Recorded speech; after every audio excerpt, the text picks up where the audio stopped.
Hello everybody and welcome to episode 11 of AJTV. I'm AJ Soccer and I desperately need a shave. I meant to do this like the week after I did the last episode of Gerry Thompson versus Joe Bass. I ended up succumbing to a pretty severe back injury that I finally went to the doctor with. It gave me some meds, so I'm all good now, but thus the delay. Thankfully we're talking about Legacy here, so it's not super time restrictive. You know, it's not like something I needed to get out before Dragon's Maze, so that's good at least. In case you didn't know, we're going over Game 5 of the semifinals from that same invitational. This is Gerry Thompson versus Brian Braun-Duin, the Star City's own, and Gerry ends up winning the entire tournament, and BBD ends up winning a PTQ after like losing 2 finals or something. So both really awesome players that were on pretty big runs, and it was a really interesting match. And today we're going to go over some sort of broader strokes. We're not necessarily talking about specific plays or necessarily tight technical like sequencing, more the way that games play out and the way that these style decks interact with one another. So let's jump right over to the deck lists. And as you can see, Brian Braun-Duin playing Deathblade on your left and Gerry T on your right playing Shardless Bug. Now, the first thing to look at when you see these decks are that you see there's a lot of individual pairings, if you will, of cards. Bring up some more obvious examples. Snapcaster and Nile Spellbomb. Now, generally, Snapcaster is very good, and Nile Spellbomb answers Snapcaster quite efficiently, but without Snapcaster, Nile Spellbomb's obviously just really poor, low impact, doesn't really do much. Same goes for Vendilion Click and Baleful Strix. Vendilion Click is usually pretty good, and Baleful Strix is usually pretty mediocre, but if they each have one of their respective card, then the Baleful Strix is almost the hard counter to the Vendilion Click. It's the full trump. And you'll see stuff like that come up a lot in these types of matchups. You'll see things like Tarmogoyf. Tarmogoyf's not that, Tarmogoyf is pretty good. It'll kill Brian Braun-Duin quite efficiently. But if Brian Braun-Duin has a Swords to Plowshares, then, it's basically a free mana for Brian. Plow also can apply to the Deathrite Shaman or even Sower of Temptations.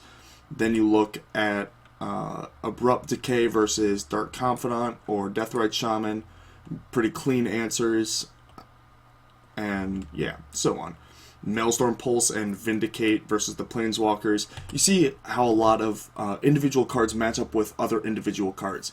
And what's really unique about Legacy is not only do you have all this specific card for specific card interaction, but with both players having access to Brainstorms and Fetch Lands, you get a lot of sort of trying to line up your draw relative to theirs.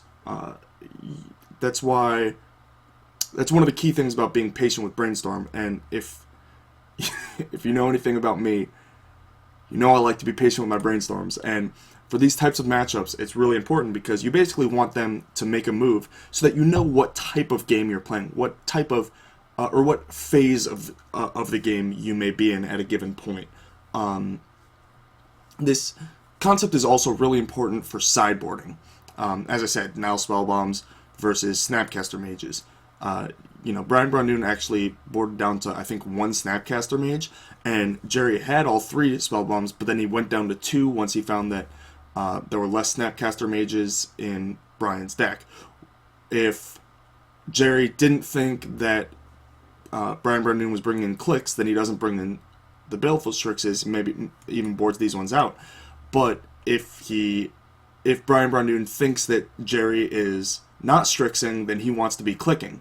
and so on and so forth. Just, levels and levels and mind games. And that's what I really, really like about these best of 5 matches, is you get to see a lot of those mind games and remind games playing out. Reminiscent of one of my favorite matches of all time, finals or maybe semis of, I think it's the finals of Pro Tour Philadelphia 2000 something, Kamigawa block, Gadiel Schleifer versus Kenji Samura. Really, really awesome watching them board and reboard, trying to level and re-level each other. And you see that a lot in Legacy, especially when you get to play 5 games. Now, we're going to cut over to the game. It's Brian Braun-Duin's play, and Gerry is going to 6 on, I believe, a no-lander. And who's that handsome man hanging out with Travis in the back? I actually had just shown up to the site just in time for this game, and I watched the beginning from behind Brian, but then I actually went behind Gerry and watched the rest of the game play out. So not only did I watch the video a million billion times, I was there live, and I got to talk to both players, as I'm pretty good friends with Gerry, and I went to Chick-fil-A with Brian right after the this match. So I got to talk to Gerry briefly as he was going out to get his picture taken and stuff and getting ready for the finals. But I really got to spend a lot of time with Brian, breaking down the matchup, breaking down how he played this game 3 and how it developed. Hopefully he listened to what I had to say and got something out of it, because I was kind of rambling as I do. But so yeah, I got some pretty sweet a sweet insider look into this game that it ends up playing out kind of ABC. As I said, it's not necessarily about the technical play, but more the overarching themes of the matchup and general broader strokes of strategy.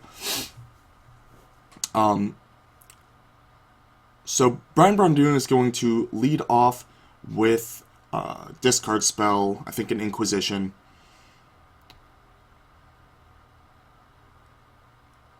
And he's going to tag Gerry's Ancestral Visions. Now, I'm going to pause once we see Gerry's hand. And we're going to cut back to the deck lists. So here's Gerry's hand. Brainstorm, Abrupt Decay, Ancestral Visions, Nile Spellbomb, Underground Sea. Pretty obvious Ancestral Visions being taken here. But let's cut over to the deck lists and really look at how the decks want the game to play out. Now, I would say that Gerry has more raw card advantage.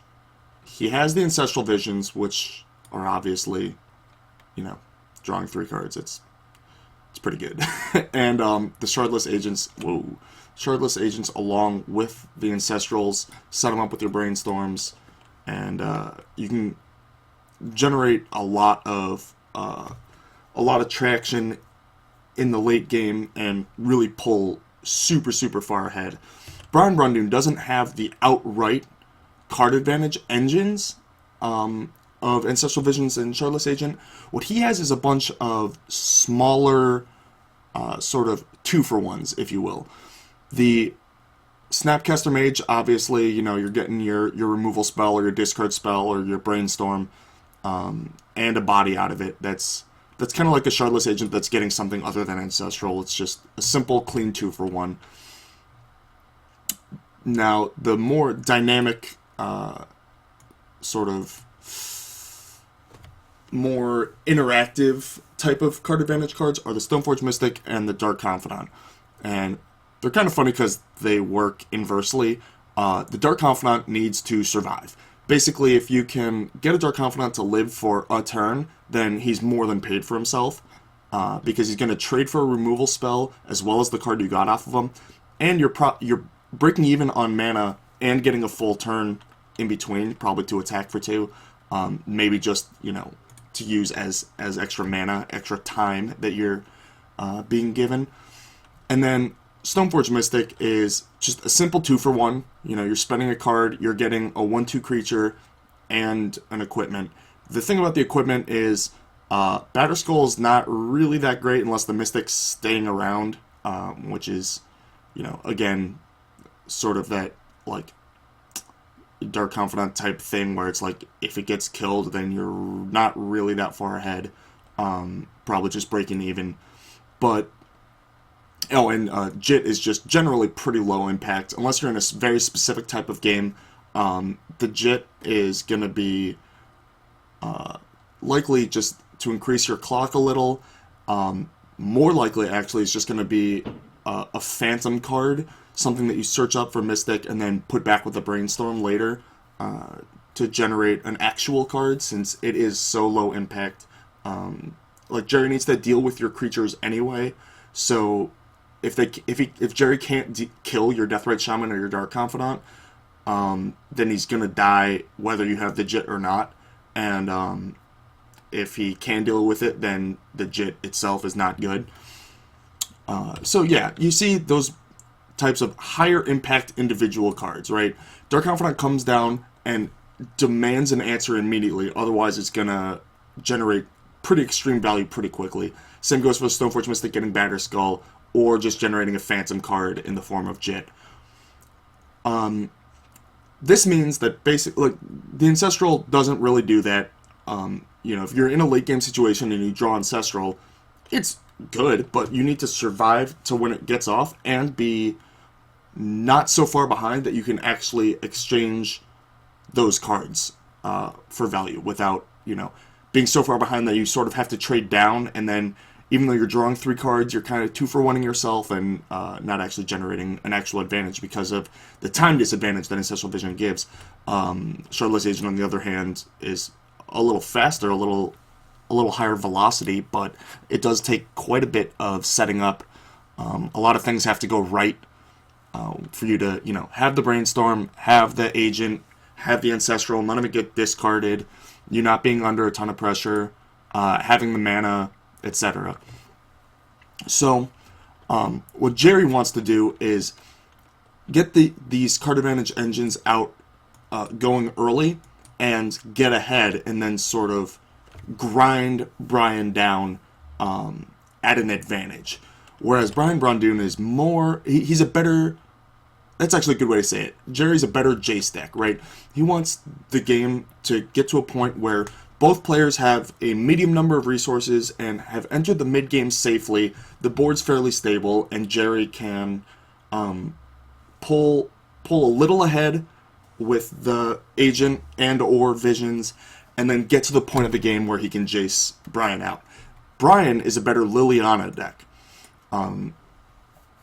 First of all, Gerry's Deathrites are a little vulnerable, and the Tarmogoyfs are obviously quite vulnerable to the Liliana Edict. But also, +1ing Liliana is another way to get use of your Phantom card that when you Stoneforge Mystic up your otherwise pretty bad JIT, or Jite, if you will. But this is the type of game that Brian wants to be playing, right? He wants to be able to grind Gerry down and have both players be low on resources. If both players are broke, you know, if it's a fairly destitute position, then Brian Braun-Duin has way more higher impact individual cards.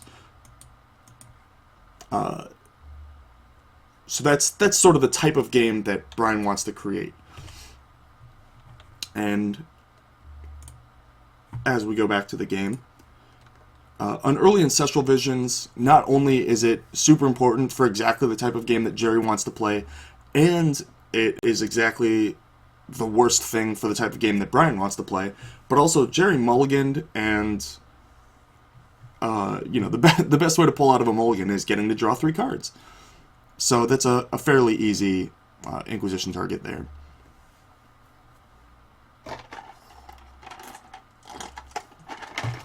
Excuse me as I take a sip of my Dr. Pepper. Brian Braun-Duin plays a Deathrite, and Gerry does not draw land, unfortunately, so he has the main phase of Brainstorm. Not exactly where you want to be, but his Brainstorm ends up being very good. He hits a Fetch Land, a Wasteland, and a Maelstrom Pulse. This Brainstorm is actually really interesting. Gerry's hand is Decay, Jace, Brainstorm, Pulse, Delta, Wasteland. And he thinks about it really hard and actually goes over quite a few of the iterations, the continuations that he can use from here. And a lot of, like, all of them have solid arguments in favor for them. Like, there are very few 2-card piles to put back that you couldn't justify in some way. I'm not actually going to go over the specifics of this Brainstorm because I think it's really intensive and goes a lot into, like, Gerry's metagaming of Brian's play style and his deck configuration and so on. This is game 5. There's a lot of metagaming going on and a lot of sort of stuff going on in Gerry's head that I don't even want to try and guess at and make myself look stupid. But he ends up putting back 2 Abrupt Decays. And watching this unfold, I actually thought for a moment when Brian Braun-Duin was going to Deathrite Shaman that Gerry was going to sack his Nile Spellbomb to keep Brian off of a mana without drawing a card off of the Nile Spellbomb. I legitimately thought that that was a possibility. I think that that's a really risky line, especially after you mulligan and get your Ancestral Duress or Inquisitioned. But, Decay looks pretty good there to kill the Deathrite. You don't necessarily want to fetch yet because you have another Brainstorm, and Decays are still pretty good with the Deathrite and whatever Brian Braun-Duin might be doing in the future. As well as the fact that you're going to need double blue for the Jace, but also black for the Nile Spellbomb and green for your Pulse and or Decay. So that fetch land, it's sort of pick your poison. Like if you get a Bayou here, then you don't necessarily have a second blue for your Jace and so on. I think that Nile Spellbombing to prevent the Deathrite mana is definitely correct. I think it's too important at this stage of the game to sort of buy yourself a little time against a Jace. Even though Gerry has decided to keep his Pulse, he doesn't have a green yet and doesn't necessarily have the tools to deal with, even if he had a green. Brian plays a Jace and gets the Brainstorm. Gerry has to spend his turn pulsing it, and then Brian untaps with all this mana and all these cards available to him. It's pretty likely that he's able to just slam another Jace, and then Gerry has to peel another lands to be able to play his own Jace in Legend Rule, and then he's sort of 2-for-1 himself on 2 Jaces already this early in the game. That's just a losing continuation for Gerry 100% of the time. So I definitely think that you have to Nile Spellbomb there. Gerry ends up deciding on not only to draw a card, which I think is correct. It's a little ambitious to not take your card, especially after mulliganing. And with, as I was saying, with your game plan sort of being both players having medium resources into the mid game to be able to capitalize on your ability to be a better Jace deck. I think that drawing a card, just a raw card, is too important. He ends up getting an Underground Sea instead of a Bayou. The commentators were a little confused by this because, obviously he's got Pulse and theoretically access to Decay, but Gerry decides that making sure that he has double blue for his own Jace is more important than all that other stuff.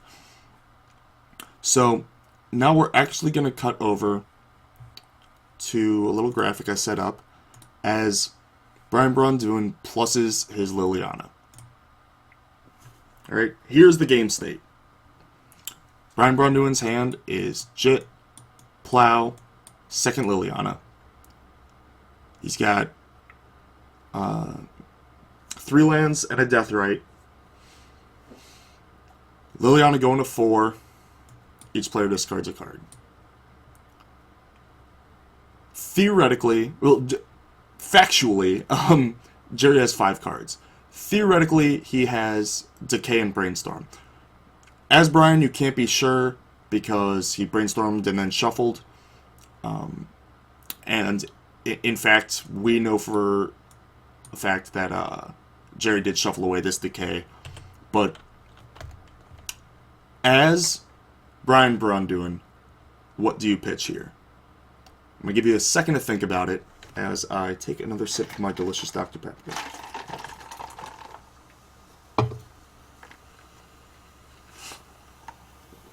Alright, so in order to make this decision, we're going to cut over to another graphic.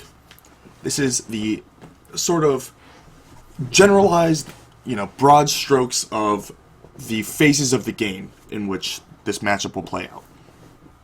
Phase 1, Ancestral Visions or not Ancestral Visions, that is the question. By having a turn 1 Ancestral suspended, Gerry is really in the driver's seat right off the bat. Brian's going to have to apply a lot of pressure to be able to get Gerry into a position where he can't capitalize on his big burst of card advantage, and yeah, he's just really under the gun. Thankfully for Brian, he went first and Inquisitioned the Ancestral. So phase 2. Phase 2 of the game is often just these value creatures. Dark Confidant, Stoneforge Mystic, and even like Snapcaster Mage for a discard spell or a Brainstorm. That sort of demand immediate answers. This is Brian Braun-Duin sort of going on the aggressive and demanding answers from Gerry. If you play Dark Confidant and Gerry doesn't have the Decay, you're in a good spot. And this is Brian's position to be sort of proactive. You can cast the Dark Confidant into an empty board. You can't, obviously, cast an Abrupt Decay into an empty board. I would say that phase 3 is where Gerry is trying to keep himself afloat. This is the point of the game where Brian Braun-Duin is trying to lock the game down. He's trying to get it to a position where neither player has many resources, and so he can take advantage of his high impact card account. This is Gerry's chance, or Gerry's turn, I should say, to be proactive.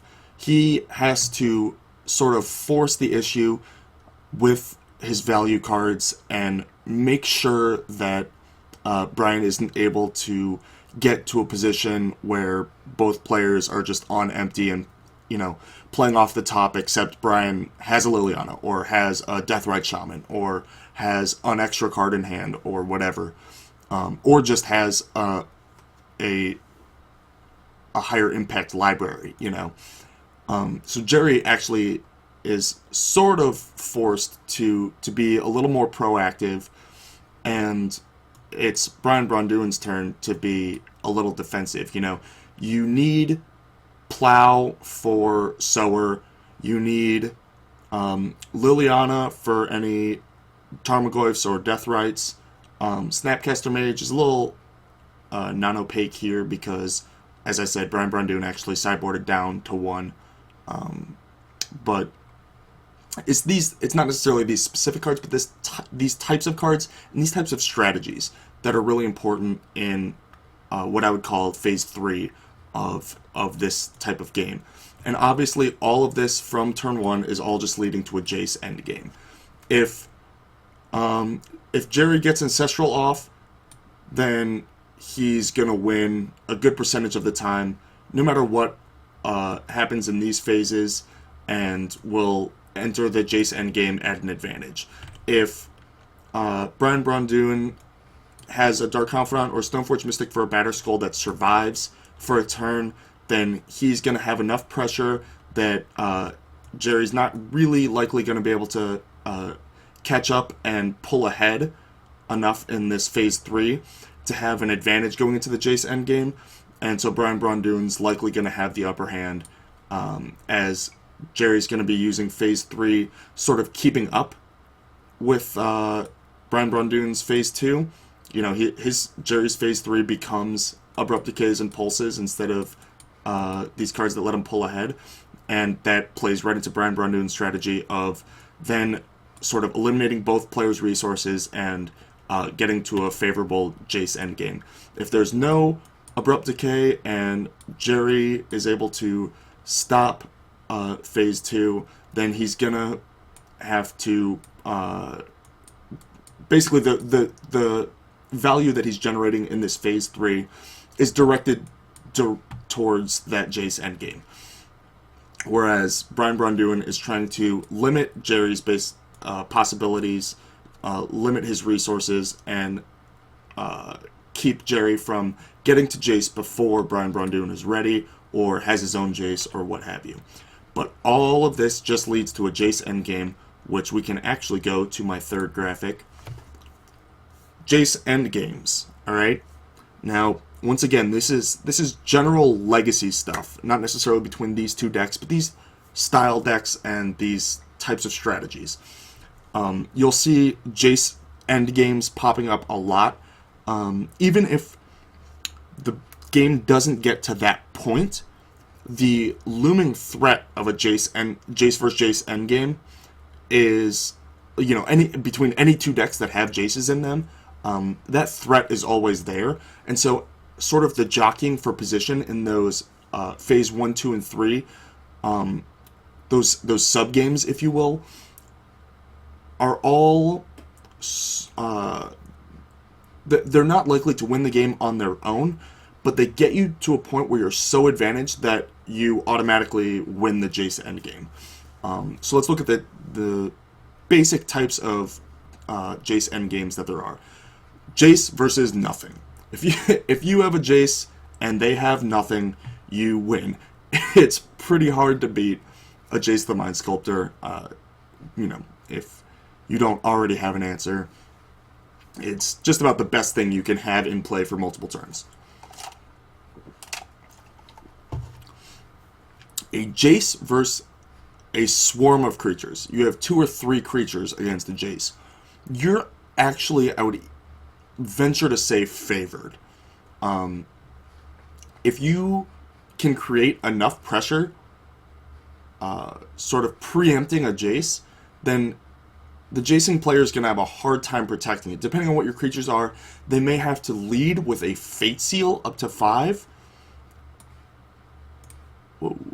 Lead with a Fate Seal up to 5, and then you hit it down to 1 or whatever, and they get 1 Brainstorm out of it, and then you get to attack it to death, and it's basically just a fog and a Brainstorm, which is, you know, quite good, but not exactly what they were hoping to do with their Jace. Sometimes you'll have so much pressure they can't even do that. They just have to play it in Brainstorm, and then it's a Brainstorm and Fog, which is slightly different, but basically the same. And, yeah, that's... Ideally, if you are not well situated to have your own Jace, versus nothing, you know, this is obviously the ideal option. But if your opponent is gonna have Jace, then you want to be able to attack with multiple creatures. Because if we look at our 4th type down here, 1 creature versus Jace, it doesn't really matter what the creature is. The Jace is going to win every time, because you can do bounce, and then you get another full turn of mana where you can either bounce or Brainstorm and then use your removal spell or your blocker or whatever. Jace wins this fight a good 90% of the time. This is a 1 position for the Jace player if the opposing player only has a creature. And finally, the third option here is a Liliana versus Jace endgame. Now, this is one of the more dynamic endgames, because it is one in which both decks have theoretically accomplished their goal. If Liliana's out there, then neither player is going to have very many resources, and that's exactly what the Liliana player wants. On the other hand, the Jace player has a Jace, which is an unpressured Jace, which is exactly what the Jace player wants. But, excuse me, while it's unlikely that the Liliana is going to be able to sort of outrun the Jace, it can tread enough water. It can usually keep you in the game enough that if you're able to draw enough high impact cards, then you'll be able to get to a point where you can swarm them. Or even if you only have the one creature, like one creature plus a Jace or plus a Liliana against the Jace is almost an even position. I would say that's like 55 to 60% in Jace's favor, which is basically the best you're gonna do. So while this endgame is not ideal for the Liliana player, realistically in a lot of game types it's the best you're going to be able to do, and you basically just have to take your 30 or 40%er and hope to draw enough high impact cards, hope to look to use your Liliana to sort of cap the Jace, cap the value that the Jace can give. So they can't really gather a huge hand while you're plussing. They can't gather a huge board while you have potential for, edicts. And they can't take their sweet time just making land drops and stuff and sculpting the top of their deck when you have the threat of ultimating looming. Obviously, the Jace player can float a decay for a couple turns, not really worry about it, and then decay and whatnot, or save two creatures on top, get hit with the +1, and then go to their turn, brainstorm into both creatures and play them both so you can't get edicted. There's a lot of play, and like I said, it's very dynamic when you reach this type of endgame. I would say that this is the most interesting. Everyone knows a bunch of creatures is going to kill a Jace, and that Jace is going to manhandle just a single creature, and that a Jace is going to win on its own. But this type of matchup, or this type of endgame, excuse me, is it's kind of up in the air. Neither player can be absolutely 100% sure what's going to happen. Although clearly Jace is going to be favored. So back to this Liliana Plus. What do you pitch?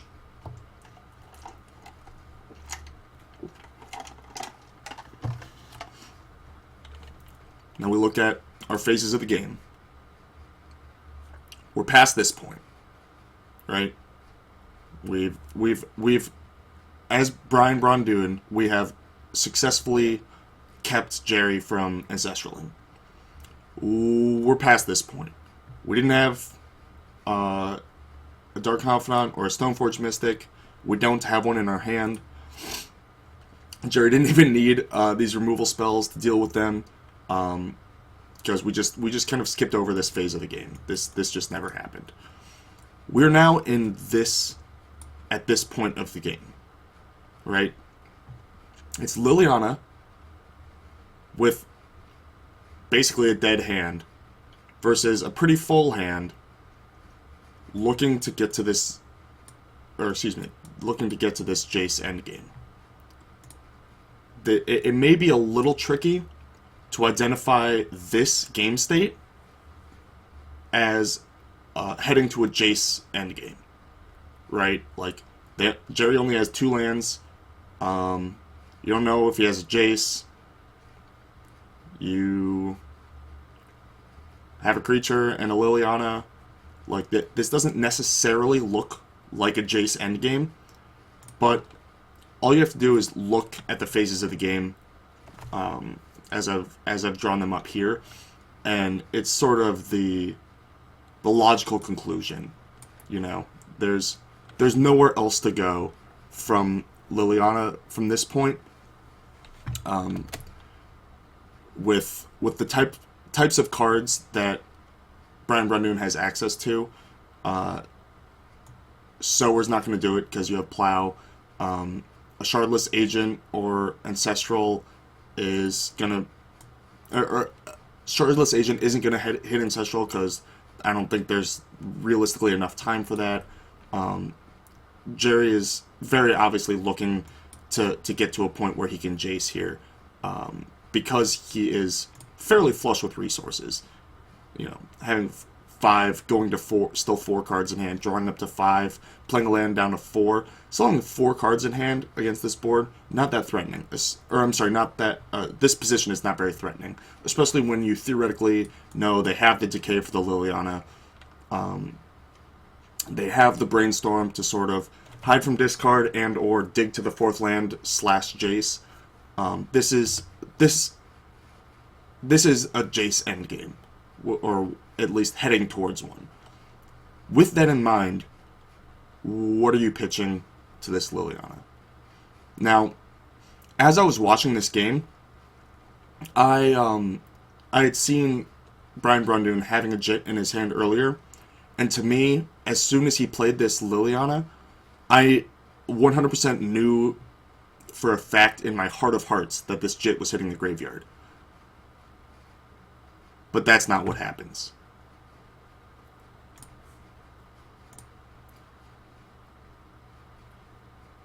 Gerry actually thinks for a second.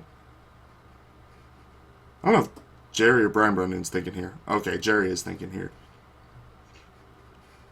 And he pitches his extra Brainstorm.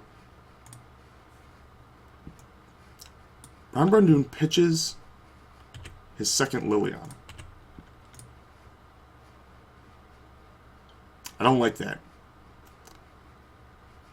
I actually think that that's the worst of his 3 options. And after talking to him a little, he ended up agreeing. But let's look at why. Now, the type of endgames that we talked about, or the type of endgame that we're heading towards, right? It's this Jace endgame. Now, you're not going to be able to swarm. You don't have a ton of creatures. Gerry's not going to be able to Jace on an empty board because you have Liliana and a Deathrite. So we're looking at a Liliana versus Jace endgame with a Deathrite. Plus this guy. Right? Here, let's throw him over here. Yeah.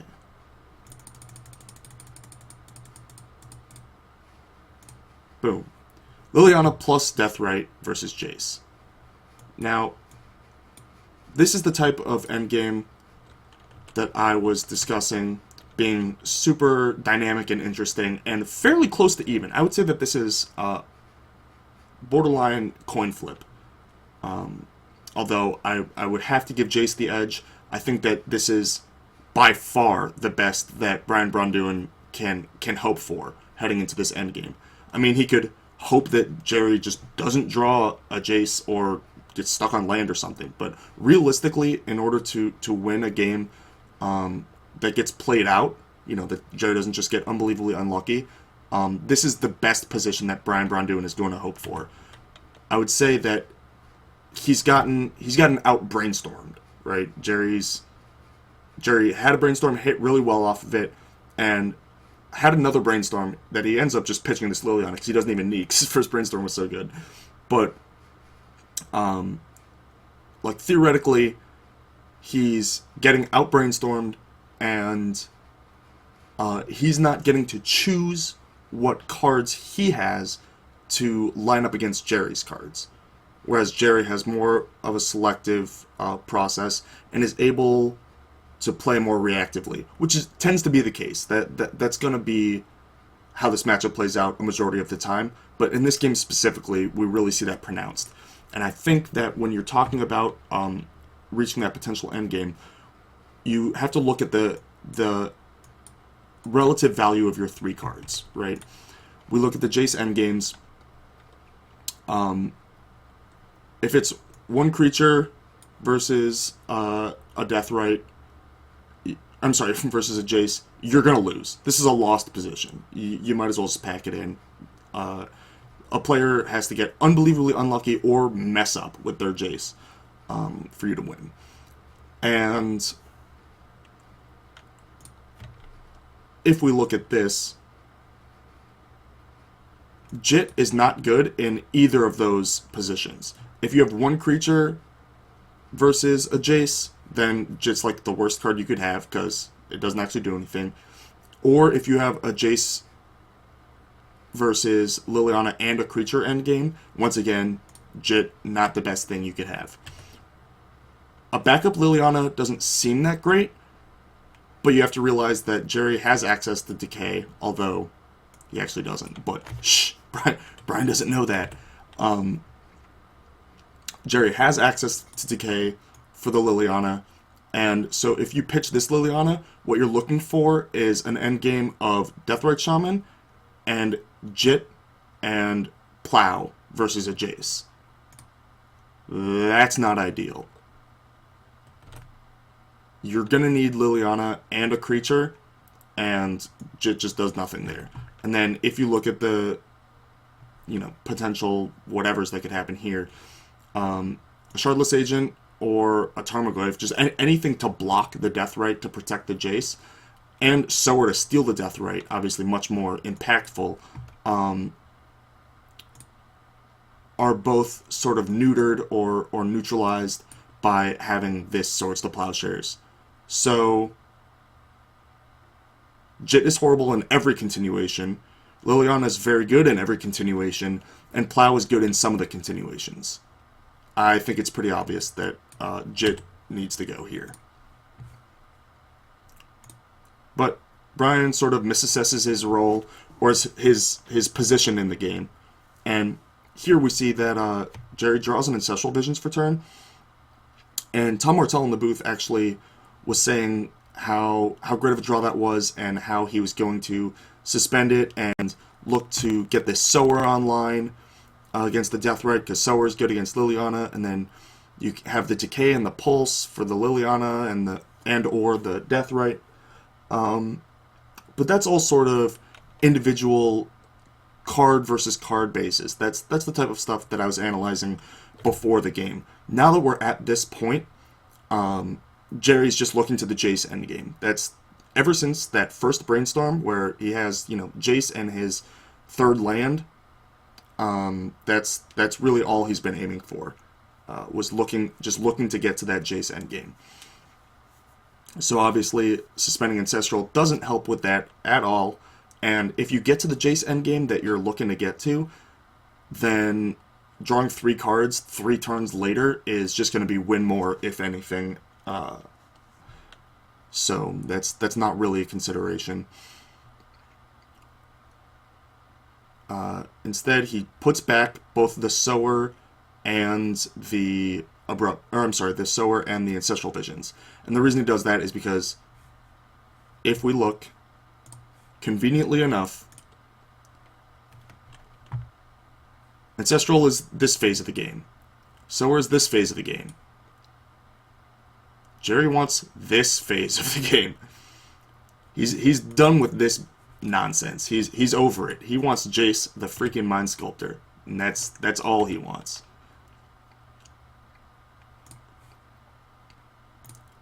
So he uses Decay on Liliana. There's actually some argument for letting Brian Braun-Duin plus it again and then hitting it, because I think Gerry has like a dead card in his hand.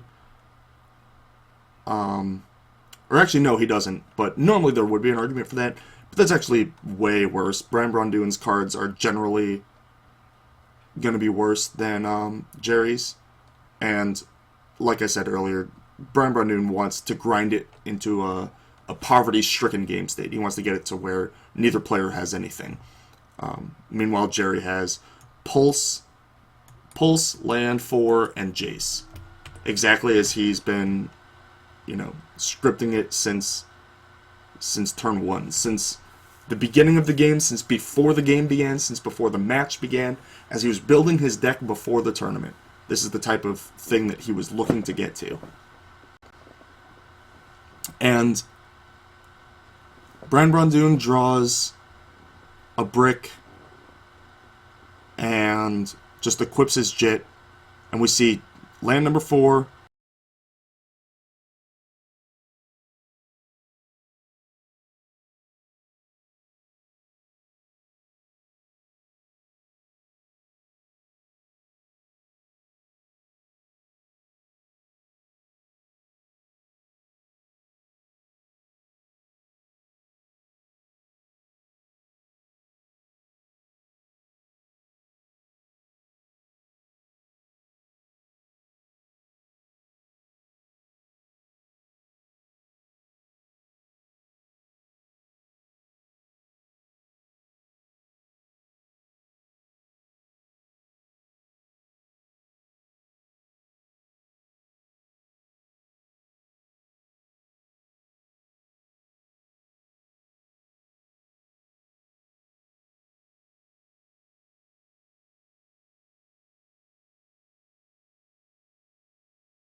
Jace there, but it's way too little too late. Even if he had the mana, Gerry just follows it up with his own Jace. But here, he just goes bounce, play Jace and Fate Seal. It's kind of funny because if Brian Braun-Duin had a blue land on top, Gerry likely would have let him keep it, and Brian Braun-Duin would have been able to play his own Jace and kill Gerry's. But it doesn't matter. The Jace has put him so far ahead at this point. He's got the Tar Pit and the Tarmogoyf versus a blank board, because Brian Braun-Duin would have to spend his turn playing as Jace. Gerry gets to attack for 9, and then Brian Braun-Duin, plays his Deathrite and equips the Jit to it, and then it chumps the Tarmogoyf, and then, kills the Deathrite with the counters. And Gerry gets to, filter his draw once, and has 2 or 3 draw steps in that amount of time from an advantaged position. He wouldn't even have to necessarily activate his Tar Pit into the Jit counters. It's just a really, really favorable position. But instead, he actually hit another Jace off of that Fate Seal and put that on the bottom, thinking that, that might be the missing piece. And Gerry fetches to shuffle away his Bayou.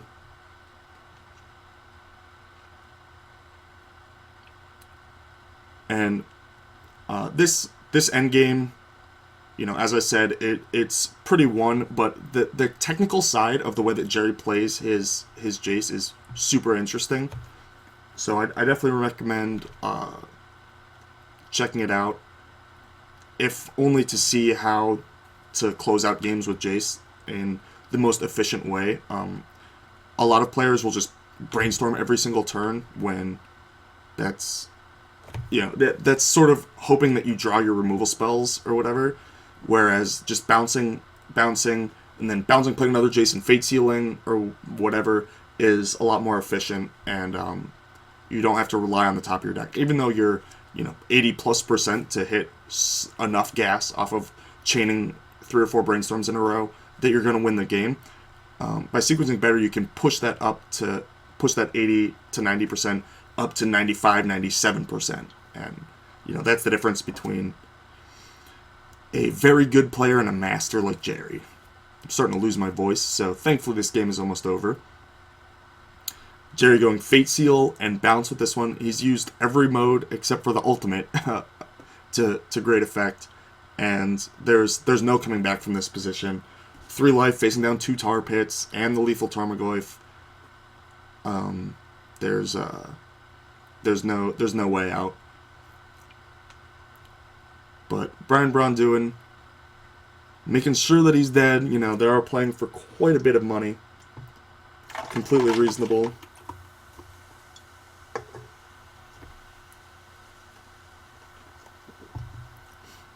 And out of sheer spite, he legend rules Gerry's Jace. And that's the game. So, pretty awesome stuff. Today's episode was pretty technical, pretty abstract, I guess. So hopefully you guys liked it. The reason I made this episode was because of you guys commenting, telling me both how much you liked last episode and this type of content, and telling me what game to do, because I wasn't sure which game you guys would prefer to see. So thank you all for commenting. Please feel free to comment on this one. I do respond to all the comments that I see. Same on Twitter. I always try and respond to everyone on Twitter. So hit me up there. Check me out on Twitch. And that's it for now. Yeah. Alright. Thanks for watching, everybody. I appreciate it. Hearts to you. There's my Twitch. I stream pretty much every day that I'm home, when I'm not in crippling agony with back pain, bedridden, and in that case all I do is watch other people stream instead of streaming myself. Alright, thanks for watching, guys. Have a good one.